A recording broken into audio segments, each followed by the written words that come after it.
And I kind of say to my clients, it's kind of like saying, I'm really good with the ladies, but I'm in an arranged marriage. Like you didn't have to do anything. The Digital Pipeline Podcast with James Moore. Hey guys, so our guest today is Andrew Krauksts, and I butchered that, but anyway, former police detective and mortgage broker and current owner of Smart Marketing Success. So welcome to the show, Andrew. Great to be here. Cool. So Andrew has owned several seven-figure businesses and, man, is insanely knowledgeable about many things, but especially sales. So today we're here to have a bit of a chat about how to create like a sales machine, sales system into your business that will allow you to maybe bring on your first salesperson. But when I say salesperson, it could be a broker or an advisor who is also selling. So maybe bring on your first salesperson, or maybe you've already got a few and you want to bring on more. So I guess, Andrew, when did this concept of needing a sales system, a sales process, a sales machine pop in your head? Can you tell us about that? Yeah, so for me, I've been in marketing for 10 years. I would say that I think it shifted around 2019 that I wanted to do more high ticket sales, which required me to be on a sales call, I guess you could say. And I would say that I would be the reluctant business owner, I'm going to call it. And the reason I would say this is because although I was a marketer, what I enjoy is marketing. I enjoy creating funnels. I geek out on the stats, on the ads, and so on. But I say reluctant business owner because I see it so much with my clients as well. And what I mean by that is, let's say you're a financial planner. You're good at what you do, but I think a lot of us forget that we're actually not that anymore. Like you're a financial planner in business, you're not that anymore. Me as a marketer, I'm not that anymore. What I'm actually am is a business owner. And as a business owner, I quickly learned 5 years ago in 2019 that I'm responsible as a CEO for marketing, sales, and operations. And for me, it looked like that because I was good at marketing, I was good at delivering. I'm by nature an introvert. I don't even like doing interviews like this. I just like to be in a quiet room and do my thing. But by being a CEO, I had to kind of take responsibility and step into sales. And I really sucked at it. Like, A, I didn't like it. B, if I go back to 2019, I would get onto sales calls and just be an information giver. I'd have these great conversations. I didn't even know how to pivot to ask for the business or how to take. I didn't know anything of that. So I guess that's my journey. If we can probably start there, which might take some relevance as to what's needed next to what developed over the years to build out my own sales team, if you will. For sure. Yeah. I think the awareness is the first stage. You know, a lot of people think they're awesome at sales when they're not, which is a problem. Yeah. And then a lot of people realize they're not good at sales, but then they don't do anything about it, right? Which is also a problem. So I guess for you, when you realized, hey, this sales thing is really, you knew you wanted to get from here to there, but then when you had that realization that, wow, sales is the key driver or one of the key drivers that's actually going to get me there. What sort of journey did you go on then? What was I think people would be interested to know how you've gone from there to now where you've got a sales team and you're amazing at it. You coach and do all sorts of stuff with sales. Yeah. I think the first thing I would say is that when you said that a lot of people think they're great at sales, I would say I thought the same thing. And I think a lot of people genuinely believe that because as a service-based business, they're probably predominantly dealing with referrals. And I kind of say to my clients, it's kind of like saying, I'm really good with the ladies, but I'm in an arranged marriage. Like you didn't have to do anything. Like referrals is somebody else has vouched for you. So you've got instant transference of trust. There is no sales. The referral source did the marketing for you. They found this lead. And then they converted them for you by saying, go with this person. They're really good. So I think for a lot of business owners, not wrongly, but they believe they're really good at sales. And I know we get it when we talk with them. They say, I've got a really high conversion rate, 9 out of 10. And as soon as they say that to me, I'm like, are you talking about referrals? Because if you take that same gentleman that might be in an arranged marriage, if you now say to him, okay, go to a bar and approach a lady cold, Mm, how would that conversation go versus mm, an introduction? It's very different. And so I think a lot of business owners don't really feel that until they decide to grow outside of their referral base, because that has a cap. Now you want to go to what I call the open market. And the open market is highly skeptical and low trusting. yes. And so compared to referral, you lose that trust factor. So I think a lot of people kind of get punched in the face a bit when they jump into that arena of Yeah. open market ads. And suddenly either their ego comes up and they go, well, all these leads are bad because I'm really good. Or they have awareness and go, well, I've spoken to 20 people and none of them engage my service. Maybe there's something that I don't know. And then those ones have got more of a growth mindset, have the awareness, and then they can go on that journey like I did. How do I fix this? Yes. And you see the people who get awareness and they get scared of the rejection and all the rest of it. And then they go back in their shell and they just sort of stay at this level. And, I see them, you see them.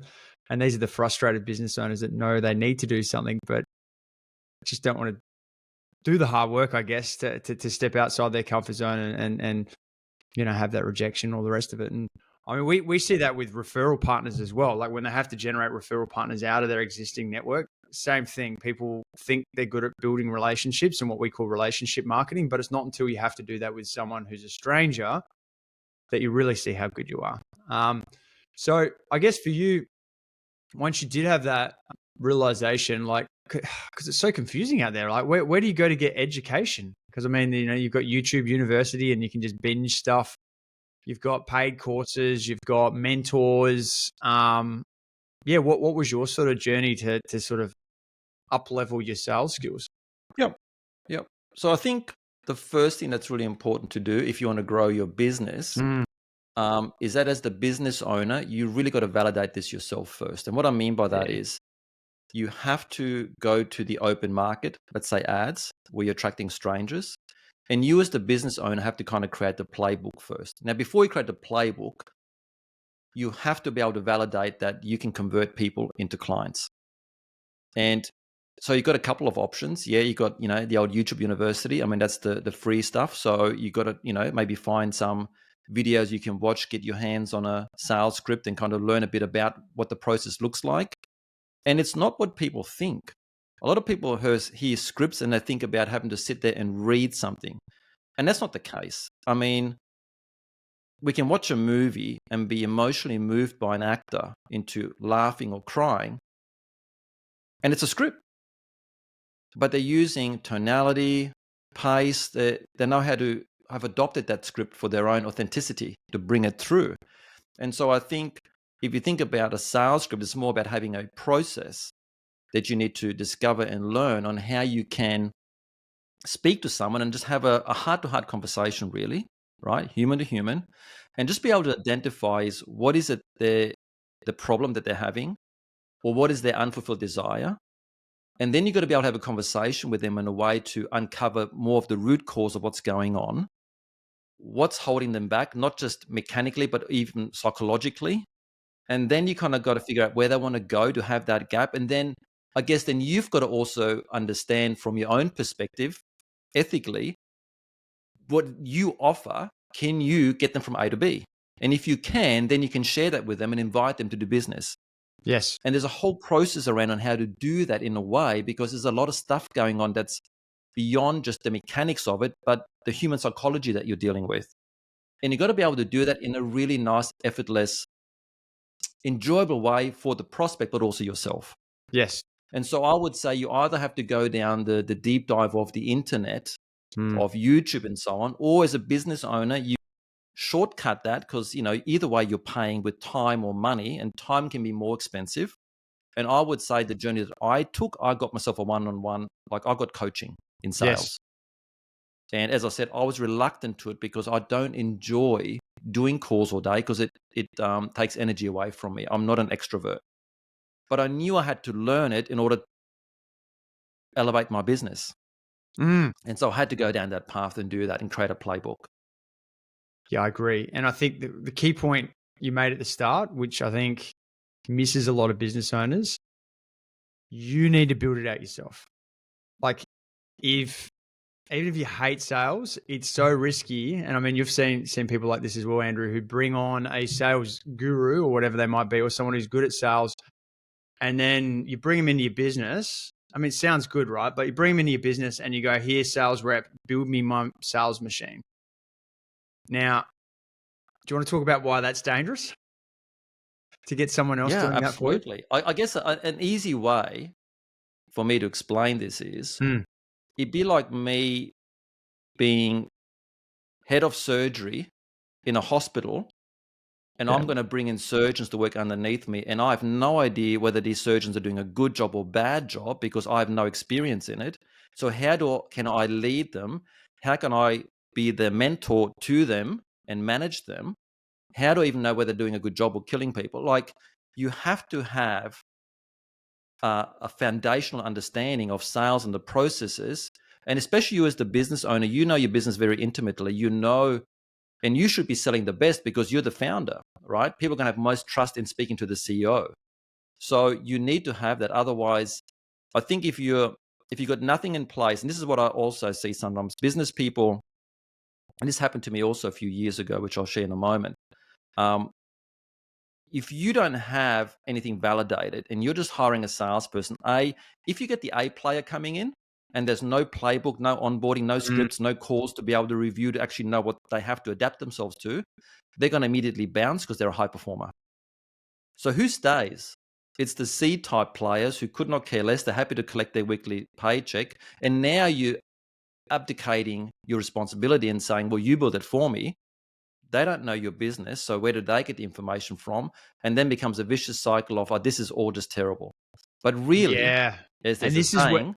yeah. And this is where you hear the situation. And for any business owner out here that's run ads, those types of salespeople, what do you hear from them? The leads are terrible. You know, you need to get me better quality. If you got me better quality leads, I'll be making the sales. And the challenge is, if you, And you know haven't what? done the selling before, you can't hold them accountable. There's no way for you to know whether they're telling the truth or not. And that's really, Well, there's a couple of things. yeah.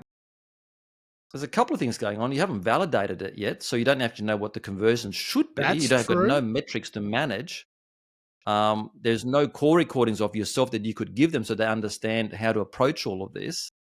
But, I think, this idea of the leads being bad, because, I'm going to play both sides here and go, they could be bad.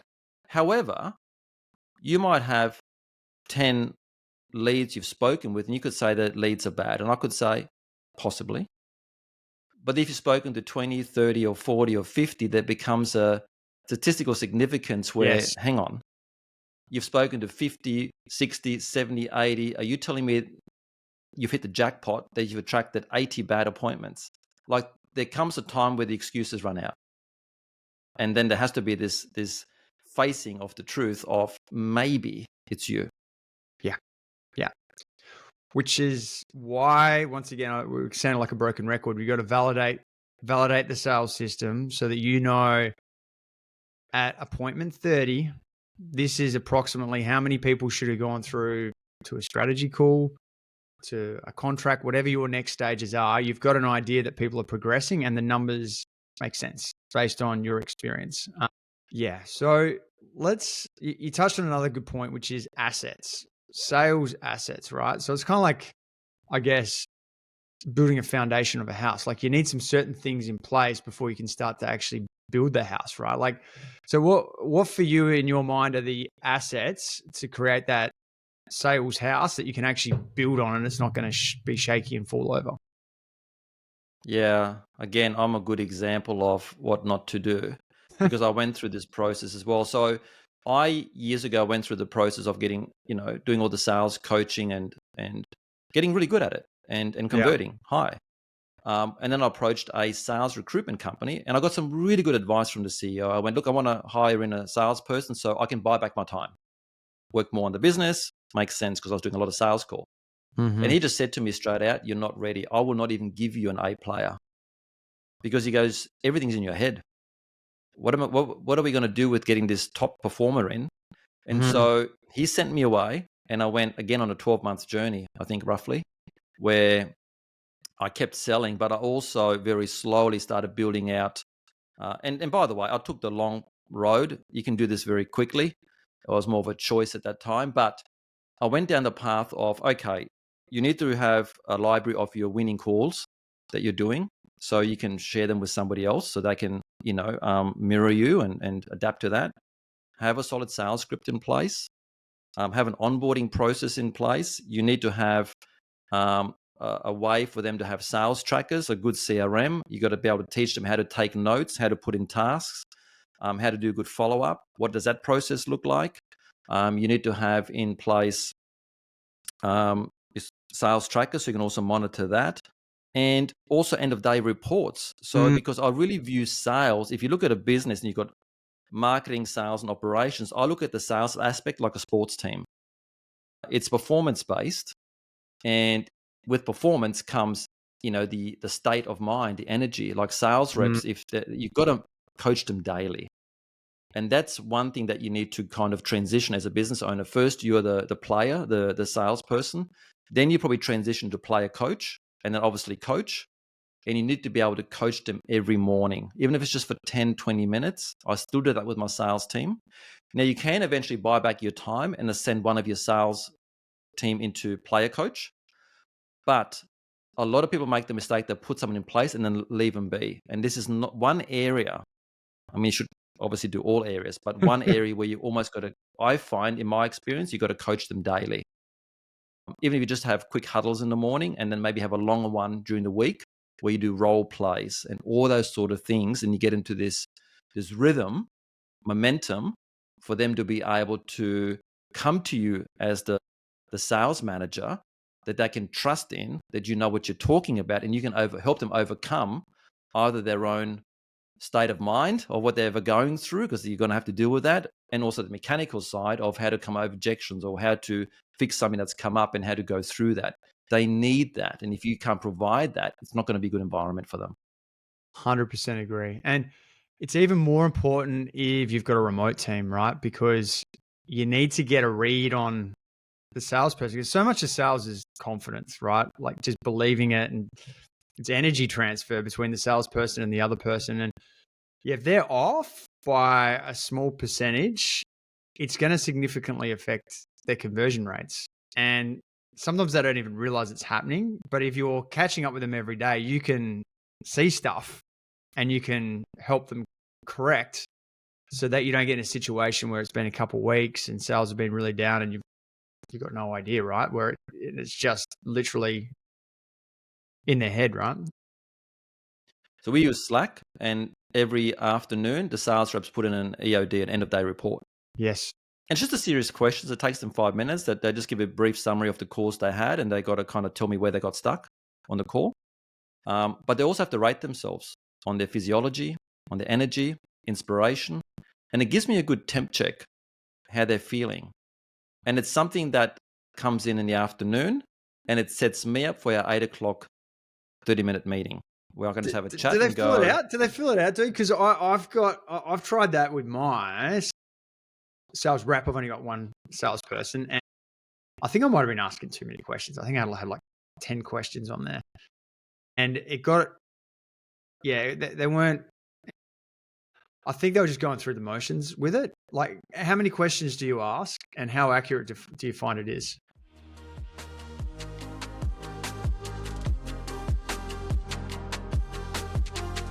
Do you want better quality leads to grow your professional services business?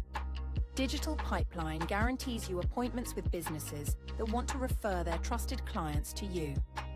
We set up the meetings and coach you on how to convert them into referral partners. You then get a steady flow of hot referral clients into your business. Sounds interesting? Visit thedigitalpipeline.com for more details. Now back to the show. I will say a couple of things. Sales reps, the type of people you attract, are usually not the best with paperwork. Like you've got, for example, on the operational side, your client success managers, if you're service-based. They're much better with attention to detail, doing notes. Sales reps, if they're true sales kind of rep nature, they just want to have a chat and do it. They don't necessarily want to do paperwork. Yes. So again, having daily meetings, it's kind of like really conveying to them why I need it. It helps me to get a read. So I give them a reason why. I said, look, it sets up our call for the next day. If I sense something that where you feel that you got stuck, we can address it the next morning, even do a quick role play on it, give you some feedback. And so I think over time, when a lot of it wasn't done, and it's not always exact, so I have to kind of manage that. But they now understand, and I actually find it useful for them to be able to come the next morning and go, oh, I got stuck here because I already know what's going on. Now, sometimes, if you're paying someone commission, let's say bonuses, if you've got a rep that really is just not putting the EODs, you've got some options. You can say, listen, if you keep not doing them, first of all, try and find out why and have a bit of a dig and understand and can you come to an agreement? But if they're a repeat offender, well, you can essentially say to someone, listen, I'll take you off the rotator, meaning the calendar, for a few days so you can catch up on paperwork. And so sometimes there's the carrot and sometimes there's the stick. I've found what works best for me is just to have a heart-to-heart to first of all understand why it's happening, but also B, for them to understand how that's helping me and the company. Because if they understand that it also impacts them and that they're getting some value out of the EODs, by the next morning for me to be able to discuss what's going on in their life, but also on those calls, it's highly valuable to them as well. I hear. So call reviews. So for people listening, call reviews, obviously where you listen to a call, a recorded phone call, Zoom call, and you give feedback versus role playing. What do you see as the purpose of each of those, and which one do you do one of them more than the other with your guys? Yeah, I definitely would do more role plays than call reviews. I don't, and that might not be a great thing. I don't necessarily do a lot of call reviews. I actually don't really want them to watch a lot of their own calls because I would rather them watch their winning calls. So I get my guys, if they have a really good call, and it doesn't even matter if they got a no at the end. A great call for me is following the process. And if you do that well enough, ethically and with authenticity, that you just have a good call and you're able to add some value for someone, whether they went ahead or not, that for me is a great call. Now, if they come on board, that's a great win and they feel great, then I want them to create a folder and put those calls in there. Let's say they've got 10 winning calls in there. Yeah. The reason behind it is this. Imagine if you're a sales rep and you've just had 3 successful calls in the morning. How pumped would you be to take your 4th call in the afternoon, the momentum? So one thing that I like them to do in the morning before our meeting is to watch a couple of those calls, even just parts of it. So their brain locks into how they showed up on that call. They were obviously in the pocket. They had good energy. They were congruent. It tricks their brain into, that good feeling of starting the day and feeling like I already had a couple of wins and then just keep that momentum going. On the flip side, if you get them to review their bad calls, it can start to calibrate their brain for that. So I don't want to do that. I love what you said then. Are they listening to them every single day? Are they listening to positive? No. Oh, they should, they don't. Let's be real. There's a lot going on. Yeah. But I do remind them, especially if I see things go a little bit, the momentum's a little bit lost, I'll just immediately push them straight back. Listen, just do something good in the morning. Go for a walk. Start your day nice. Feel good. You got to feel good, right? I'm not saying, the whole pump up thing. Just look after yourself. Get good night's sleep. All those sort of things. That's the first thing that we want to address when things go off physiology-wise. But then it is important, if they can listen to their call every morning, even if they're just going for a walk and listening to it on their phone with the earpiece in, just a snippet of it. They don't have to listen to the whole call. Just 5-10 minutes. It just calibrates you. Yeah. If you want to be a high performer, this is what it takes. What are the things they notice when they listen to their calls? Is it when they're in the pocket? Is it the tone? Is it the energy? Is it the words? Like what are the key things? I don't know whether you've ever asked them, but what would you say were the key things that they should be picking up when they hear themselves in the pocket, so to speak? Conviction. Conviction, yes. So this brings up another point. It's really important. The sales rep that works for you, first of all, goes without saying, as a business, that you've got a good fulfillment process, and that you deliver really good results for the clients. Your sales reps feed off that. Their belief. It's like when you're talking to a friend and your friends, your friend's doing the wrong thing, and you 100% know passionately that they should be doing ABC. You can talk to them all day long to convince them, because your passion's coming through, that this is what they need to do. It's the same with the sales rep. If they 100% believe, and that's why it's also important when we have team meetings, the CSMs, the client success managers, share wins. And these sales reps hear those wins. And they're like, I signed that person up. Oh, they got a result. Oh, that's amazing. The conviction.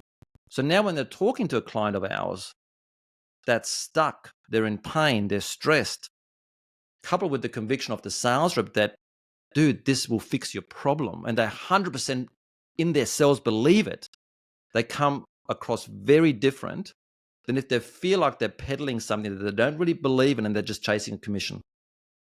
So true. It's a huge difference. So doing all these things stacked together with this huge amount of conviction, which as a byproduct gives you more confidence, more energy, and everything else.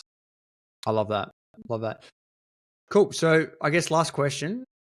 People may be feeling a little bit overwhelmed now with all of these things. If they're sort of towards the start of their journey and they're like, I need to do something about this sales thing.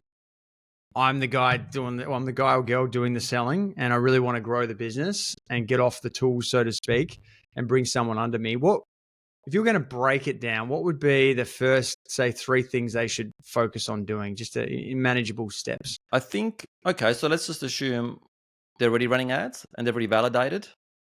No, I'm going what they're doing. back. Let's talk about the unvalidated funnel, and then let's talk about the validated. Okay. All right.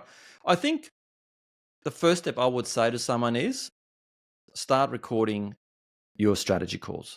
So a lot of business owners I speak with, they go into Zoom, but they don't record. Mm. And then I get pushback. They go, "Oh, my client, they don't want to be recorded." But that's just the story you're telling yourself. Is it a fact? So true. Because in every call we do, it's recorded and nobody ever says anything. I think I've had one in all my years that said turn it off, and I'm like, yep, no problems, turn it off, and just continue the conversation. Big deal. So I have to say, first step is start recording your sales calls that you're having. Especially the ones where you're getting a win. As a second step, I would say is, do you have a sales script? Start getting your hands on one. Start looking at some sales trainers. Online, there's different ones. You've got your Grant Cardones, you've got your Cole Gordon, you've got your Jeremy Minor. Watch some of those and just see what resonates with your personality that you like. And then from there, do a little bit of a deep dive and start picking up some things. And then maybe I would say from there, investigate, what courses do they have? Invest in some of those and start improving your own game. Look, the byproduct is you're just going to really increase your own revenue because you're going to close better and everything else. So, and then from there, once you've got some recordings and you started creating a bit of a script, so get out of your head what's there and have a script, you're on your start to creating a bit of a playbook. So at minimum, record your calls. Start getting some training. If you've got the financial resources, get one-on-one coaching. It's going to fast track everything, and have a script built out. That's the bare minimum. Recordings, a validated script.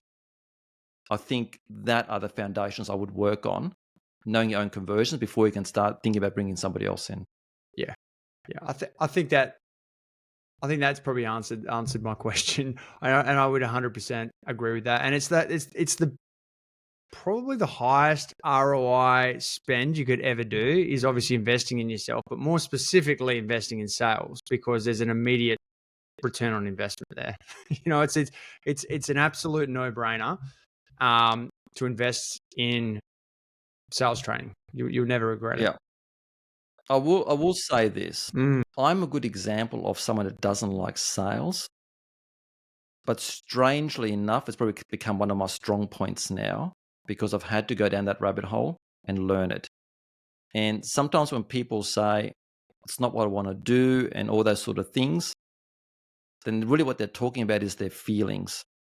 And I love a quote by Mike Tyson where he says, if you want to be successful, you have to train your mind to be greater than your feelings. So I would say anyone that's listening, if you don't want to do it, no one cares. If you want to grow your business, you need to kind of know how to manage your thoughts and feelings and overcome that to do what's necessary, not what you like. And that's what I had to do. And I'm a great example of not liking sales. And I just had to go down that. And I don't regret a moment because it's made me a better communicator at the end of the day. I love that. That's the perfect way to finish, I think. So thank you, Andrew, for coming on and telling us about your sales journey and educating us on the steps to take to build that sales machine into your business, man. Thank you. Pleasure. Good to chat. You've been tuned into the Digital Pipeline podcast with James Moore, your go-to for business development and marketing insights. Don't forget to hit subscribe to stay ahead of the game. To connect or learn more, head over to digitalpipeline.com.au. Thanks for listening.